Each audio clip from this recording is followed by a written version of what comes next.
What's up everyone, welcome back to a brand new video on the channel. My goodness, this weekend we had a lot of things unravel in the championship. Before we move on, if you got a correct score, your comment will be included in the screen right now. And well done, quite a lot of you did get a correct score. We predicted a load of games this weekend, and this is what the Lexus Hall of Fame looks like now. I'm still in pole position with 6 points. Joshua through last year's winner has now already got 4 points, so there's a 2-point gap going on, so I've got to be on my toes a little bit. I actually didn't do all that well, but I got one correct score, which was the final game, the Stoke and Bristol City game. I won't lie, I absolutely celebrated like hell when I realised I got that score right. And FIFA actually did better for me. FIFA got 2 correct scores, which is very bizarre to say the least. But if you guys like what you want to see and you want to see more championship content from me, please make sure you do give this video a like. It's tremendously appreciated. Please subscribe if you haven't, and if you're new around here, we're on 273, 2 subscribers away from 275. If you can get that by this week, that would really make my day. And if you can, you know, you've got time here. It's not October for a couple of days now.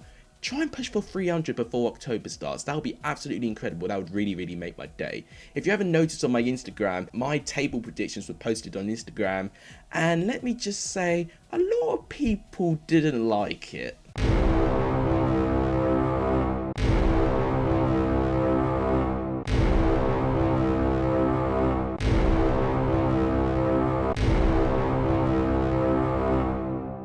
But thank you to Championship Away fans, one who has subscribed to the channel, for putting my table predictions out there and showing out my channel. So thank you so much for that. But without any further ado, let's go through what went on in the second weekend of the Championship. So we'll start off with Friday's game, Coventry and Queen's Park Rangers. It was Coventry that managed to get the 3-2 home victory. I predicted a 1-1 draw, and to be honest, with the pattern of the game, I wasn't too far off. It was quite an even split, but I think this game was a game of 2 halves. Queen's Park Rangers, for me, definitely had the first half, especially the first 40 or so minutes. The game was really struggling to get into life. Eventually, brighter side Samuel was fouled on the bus by McFadden, and that's when the game came to life. Queen's Park Rangers won a penalty. For me, very minimal contact, very harsh, but Lyndon Dykes scores his second goal in 2 games. Actually, the first time Queen's Park Rangers has scored 2 goals in his first 2 games since 2003, which is absolutely incredible, but it's another penalty, really well struck. But Coventry had a terrific response and automatically exploited Queen's Park Rangers' weak defence. It was Giles with the cross, and Matt Godden with a fantastic header went through the legs of Joe Lumley that made it 1-1. And Coventry were much improved in the second half. You know, they were camped in their box and really struggled to get forward, but they actually attacked Queen's Park Rangers in the second half. And Callum O'Hare, wow, what a goal he scored. Great individual work, and the touch he had to keep the ball was absolutely incredible. He would actually be in contention my goal of the weekend. It was absolutely brilliant work from him. But Queen's Park Rangers weren't lying down that easily. They won a corner, and it was Johan Barbe scoring his first goal for the club. No one marking him, pretty poor defending on Coventry's part. He had an unstoppable shot that made it 2-2. McFadden, who conceded the penalty, got a header, managed to get the goal that made it 3-2 to Coventry. I think this is a sort of win that Coventry needed to get their confidence, and I can see just from the performance, you know, they're not quite the finished article. If they could dominate a game from 90 minutes, Coventry are a great side to watch, but they had to weather the storm a little bit. But whilst they can dominate games, but they can also tighten up that defence a little bit, I think Coventry can be a great outfit for the Championship. Queen's Park Rangers, you know, we thought we saw some great progress when they beat Nottingham Forest, but Coventry have automatically shown the defensive woes they had last season, you know. Mark Warburton's definitely need to sort some things out with that defence if they want to challenge. And then Nottingham Forest's woes continue as they're without a win in 9 games stretching to last season, with a 2-0 home defeat to Cardiff. And this was Kiefer Moore's game to lose. You know, I thought it was quite disappointing against Sheffield Wednesday, but in this game he was terrific. He got a goal 3 minutes in, managing to get past Figueiredo in a corner, getting a header. What was really alarming on Nottingham Forest's pass was the lack of physicality and fight, especially in the first half. You know, and Sabila Mucci had to bring off Joe Lolly. Yeah, he does have an injury, but he had to bring on Lyle Taylor 33 minutes in.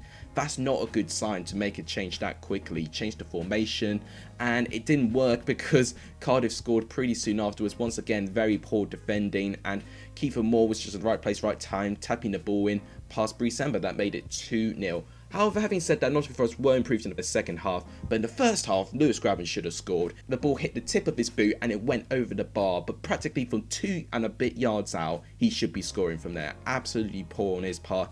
But Ryan Yates had a really good opportunity. He headed the ball downwards, which was a good save by Smithies, but if he just headed the ball upwards, that would have been a goal. And Nottingham Forest did definitely push to try and get something, but Cardiff's defence was just very, very resolute and tough to break down. Cardiff will be very, very proud of his victory, keeping a clean sheet as well. I think with this win, Cardiff can definitely now kickstart their season. As with Forest, I've already been seeing that Nottingham Forest want their manager to be sacked, which is not a good sign already at the start of the season. I've been seeing Eddie Howe and Nigel Pearson being the top 2 names trending on my Twitter timeline when Forest lost. It's a pretty turbulent start for Forest at the moment. And then we saw Blackburn completely wipe the floor with Wycombe with a 5-0 victory. Blimey. I mean, I was expecting to see some of these games with Wycombe, but I didn't think of seeing it this soon. Wycombe were very sloppy, all over the place, and anything that could have went wrong for Wycombe. They were completely dominated. Adam Armstrong got a very, very early goal, and it was his game. He got a hat-trick.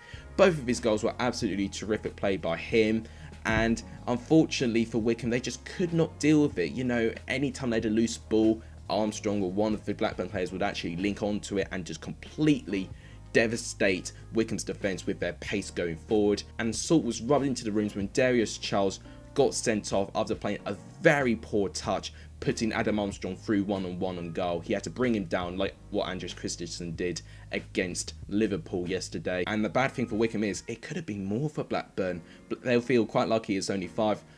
Doubtfully, Blackburn at their best. When Blackburn are at their best, they are such a good side to watch. And to keep a clean sheet with that attacking prowess as well is really, really good as well. Although, albeit Wycombe were very, very poor. Wycombe will now need to regroup. As soon as they get their first win, I think Wycombe could be okay. But with a -6 goal differential already with 2 games in, it's not a good sign for them. And another team in turmoil is Huddersfield, since they have not scored a goal yet this season, losing 3-0 to Brentford.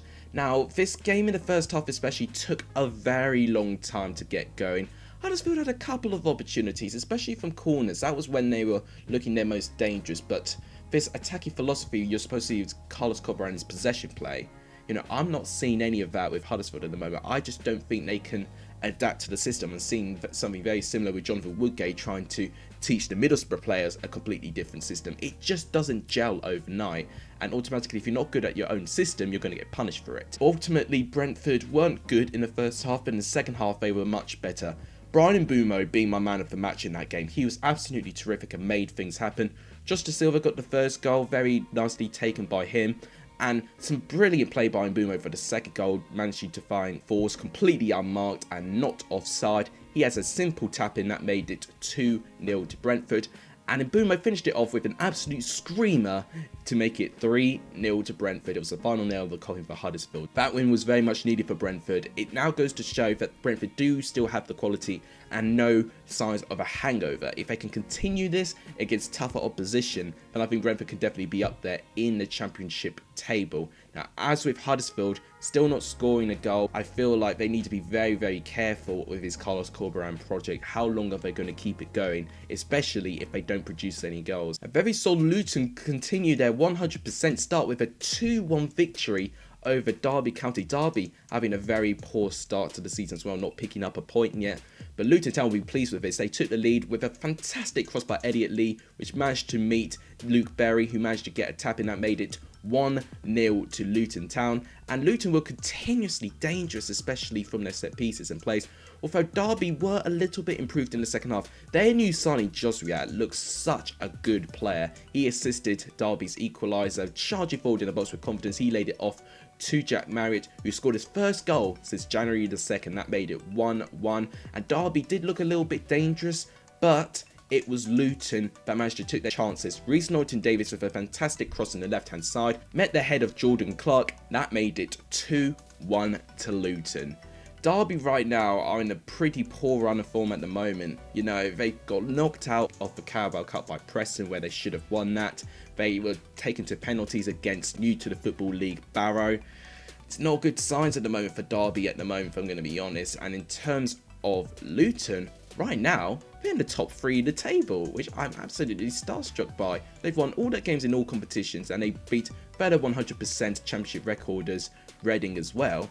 Luton are on a fiery start at the moment. Let's see how long they can keep the start, because albeit in the top 3 we had the likes of Charlton and Wigan up there, where both of them got relegated, you know. it's all about consistency, and if they can continue it, then maybe Luton can have a really good season. And then we saw Middlesbrough and Bournemouth end as a 1-1 draw. Bournemouth did take the lead, a very tidy finish by Dominic Solanke actually, and I actually feel this is the sort of time that he needs to thrive. Dominic Solanke is just a player that I've seen in Chelsea just not really achieving his full potential, and I feel like a championship season could be exactly what Dominic Solanke needs. You know, if he can score like 20 goals, you know, he will now make a new name out of himself, which is really, really good. Although having said that, Middlesbrough definitely should have been the team to have won it in the end. They definitely had so many chances, especially in the second half. Bournemouth, despite with that lead, they did not feel like that they were completely dominating the game, but eventually they got their reward, and it was Marcus Brown, who was actually the only substitute for Middlesbrough. He managed to rise up from a cross, get a free header, managed to score it past Asmir Begovic. That made it 1-1. I think in the end of it, for the whole 90 minutes, it was a fair result, although if any team deserved to win for me, it would have been Middlesbrough. Bournemouth were a little bit poor, but 4 points out of 6 is not a really bad start. Middlesbrough got their first point on the board, and hopefully, if Neil Warnock's sake, if he does have any of the symptoms of COVID-19, I wish him a speedy recovery. And then to undoubtedly one of my games of the weekend, we had Norwich 2, Preston 2. A result that completely threw me, and Preston will be absolutely kicking themselves because their first half performance especially, they should have wrapped this game up easily. They managed to take the lead with a penalty, Scott Sinclair managing to score the penalty. However, a complete howler by Declan Rudd managed to give Timu Pukki a very easy equaliser that made it 1-1. But Preston did not feel sorry for themselves. Darnell Fisher took the lead. Some fantastic play actually by Preston in the lead up of his goal. Fisher managed to get enough to touch past Krul. That made it 2-1. And in the second half, Preston continued to look very, very threatening. If any side were going to win this game, it was going to be Preston with the chances they had.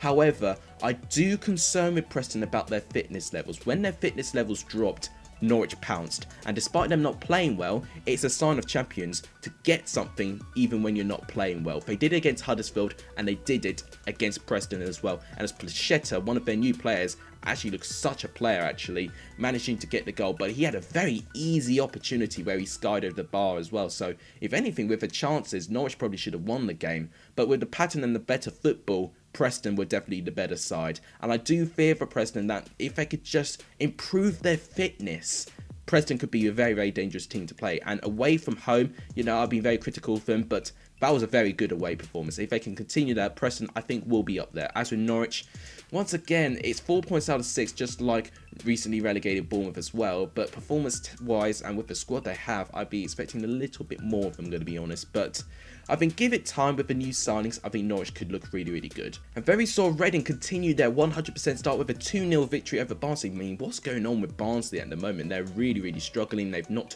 scored a goal yet. However, with Reading, they scored 2 absolute crackers. I think what was very heavily aided in Reading's favour was the fact that Barnsley not only just had 1 but had 2 red cards in their game.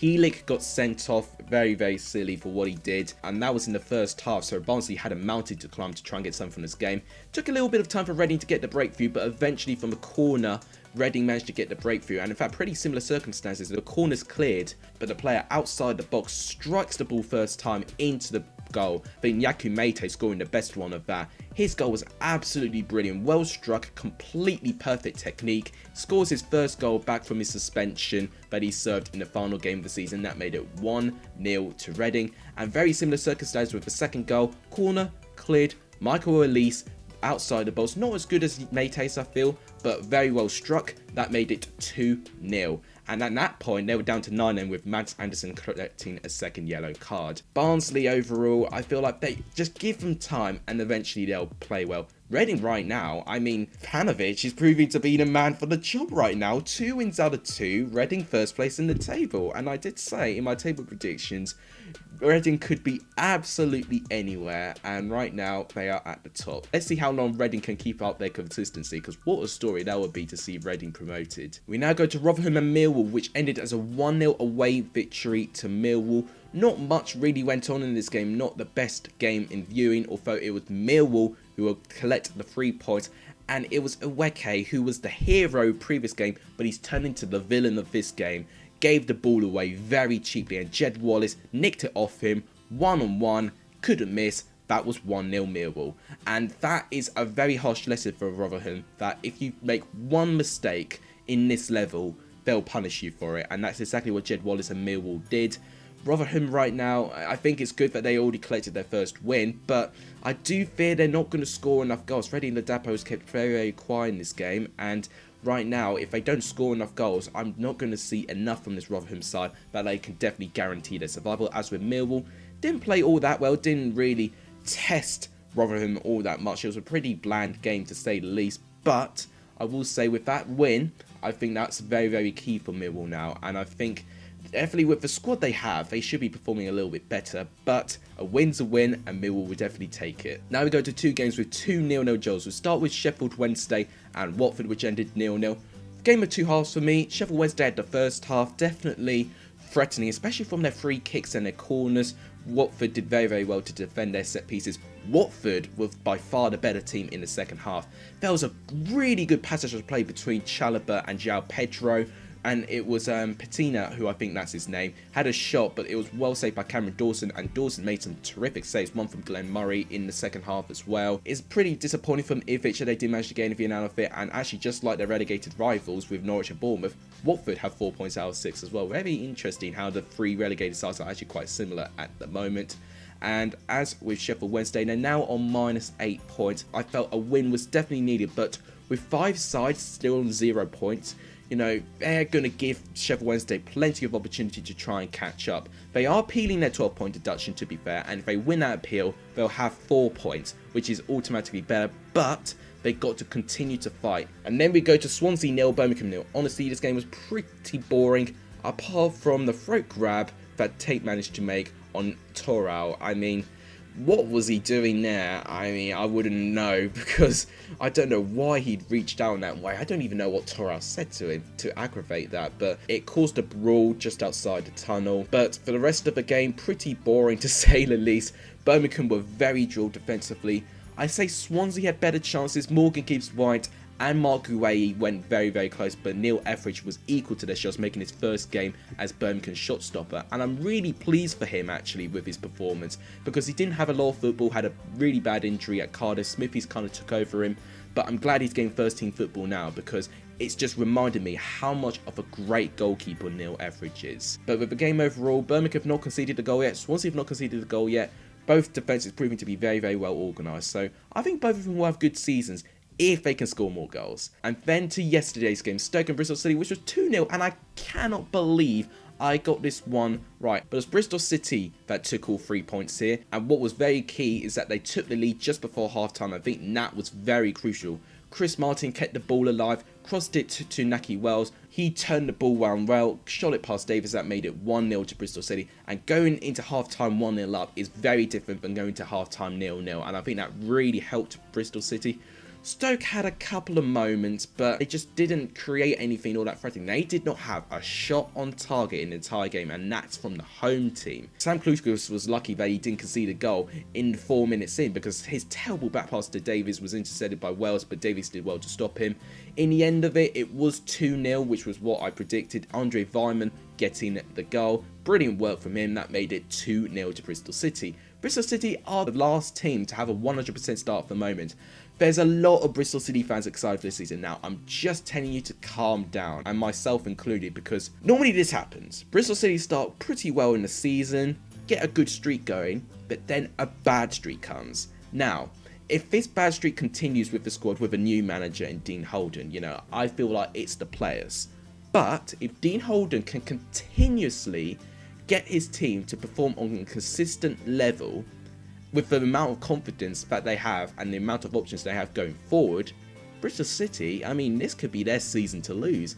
As with Stoke, I thought they were pretty good against Millwall, but this game was very lacklustre, and they definitely need to improve ASAP with the signings they've got. I feel like both these sides should have been very, very close, but the gulf between the two teams was absolutely unbelievable. Stoke need to step up soon. Here is the championship table with 2 games in. It is Reading on top with a goal difference of 4, and Bristol City and Luton are the only 2 other teams with a 100% start. Making up the playoffs, you've got Bournemouth, Norwich and Birmingham with 4 points out of 6. Millwall, Swansea and Watford also have 4 points and have not lost a game yet. And then we go to the other teams: Blackburn, Brentford, Queen's Park Rangers, Coventry, Cardiff and Rotherham, the sides that have already got one win on their hands. And then to the sides who are still looking for their first win: Preston, Middlesbrough, Stoke, managing to get something. But then the teams who have not got any points at all: Derby, Barnsley, Huddersfield, Nottingham Forest, Wycombe, and of course Sheffield Wednesday with -8 points. But as I said, 44 games left, anything could happen in the Championship. And before we move on to my Carabao Cup predictions, my player of the weekend is tough, but I think I'm going to have to give it to Adam Armstrong, scoring a hat-trick. He was absolutely terrific. Wycombe's defence could not deal with him. Result of the weekend is very, very tough. There's quite a few contenders I want to give it to. I'm actually going to give it to Stoke 0, Bristol City 2. That individual performance from Bristol City was honestly right up there. But there was a couple of other games I wanted to give it to Coventry and to Preston's game as well. But for me, the result of the weekend is Stoke 0, Bristol City 2. Now the goal of the weekend, I'm really struggling with this one. There's a couple of really good goals. I'm going to edge it to Brian Mbeumo's goal because it was right in the top corner. Couldn't have struck it any better, although Matey's goal was really close and Callum O'Hare's goal for Coventry was also very close as well. But I'll give my goal of the weekend to Brian Mbeumo for Brentford. But that wraps it up for the Championship point of things. Let's now predict the Carabao Cup fixtures. So all these fixtures are going to involve a Premier League and a Championship team, and they're going to be Tuesdays, Wednesdays and Thursdays fixtures as well. But we'll start off with tonight's games in the Premier League: Aston Villa and Sheffield United. Really excited to see how Villa will be like. I think it'll be a 1-1 draw. I think this will be very tight. And Wolves and Manchester City, I hope and pray that Man City do well, since Kevin De Bruyne's in my fantasy Premier League team. I'm going to say 3-1 Manchester City, although Wolves had a very good start. Now we go to the Carabao Cup games. Leyton Orient versus Spurs. I'm thinking 4-1. Pretty local derby, actually. Newport and Watford. I'm going to say this is a shock because Newport are definitely cup killers. I'm going to say 1-0 Newport. West Brom Brentford. Very close. I'm going to say 1-1, but Brentford to win on penalties. West Ham and Hull. I'm going to say 3-1 West Ham. I think they'll be okay. Luton Man United. Wow. I'm not too sure of this one. I think one goal will be within it. I'm going to say 2-1 Man United. I think they'll be okay with this one. Fulham and Sheffield Wednesday tight, but I'm going to say 2-0 Fulham. Then you've got Millwall and Burnley. Oh, I can see this game ending 0-0, but I'm going to edge Burnley for 1-0 away victory. It'll be very tight. Then we've got Preston and Brighton. Gosh, that's a fantastic game. I want to see that one live, actually. I'm going to say Brighton, looking fantastic right now. I'm going to say 3-1 Brighton, but Preston can definitely get something at Deepdale. Then we've got Stoke and Gillingham. I think they'll be okay. 3-0 Stoke. Chelsea, Barnsley. I tell you what, out of all the Championship teams, Barnsley was not one of the teams I really wanted to play against based on their very high pressing style of football. They could definitely put Chelsea under pressure. I'm going to edge Chelsea 2-1 due to the players we have, but I'm not backing out Barnsley to get something in this game. They could definitely step something up. Fleetwood and Everton. I'm going to say 3-1 Everton. I think they'll be okay. Leicester and Arsenal. That's definitely the game to look out for. I'm going to say 2-2. But I'm going to say Leicester to win on penalties. I think Leicester will win on penalties here. I think Arsenal will have an early exit. Morecambe and Newcastle. I think Newcastle will get a 2-0 victory. Bristol City, Aston Villa. Wow, this is the Tammy Abraham derby. I'm really struggling. I'm going to say 2-1 Villa, but I think that could definitely change seeing what they're going to be like against Sheffield United tonight. Lincoln City and Liverpool, great game, but I'm going to say 4-0 Liverpool. And Man City Bournemouth, I think Man City take this competition quite seriously. I'm going to say 4-1 with Manchester City. But that's it. That wraps it up for today's video. If you guys want to see more football content on the go, please make sure you do give this video a like. It's tremendously appreciated. If you haven't done, please subscribe to the channel. It would really make my day. If you can, please share the channel to as many people as you can. As you know, I want to get to 1,000 subscribers as soon as we can, so I could do a collaboration with Ben HG. That would be a dream come true for me. But that wraps it up. Thank you guys so much for watching. You guys are legendary if you saw the end of this video. And as always, take care, guys.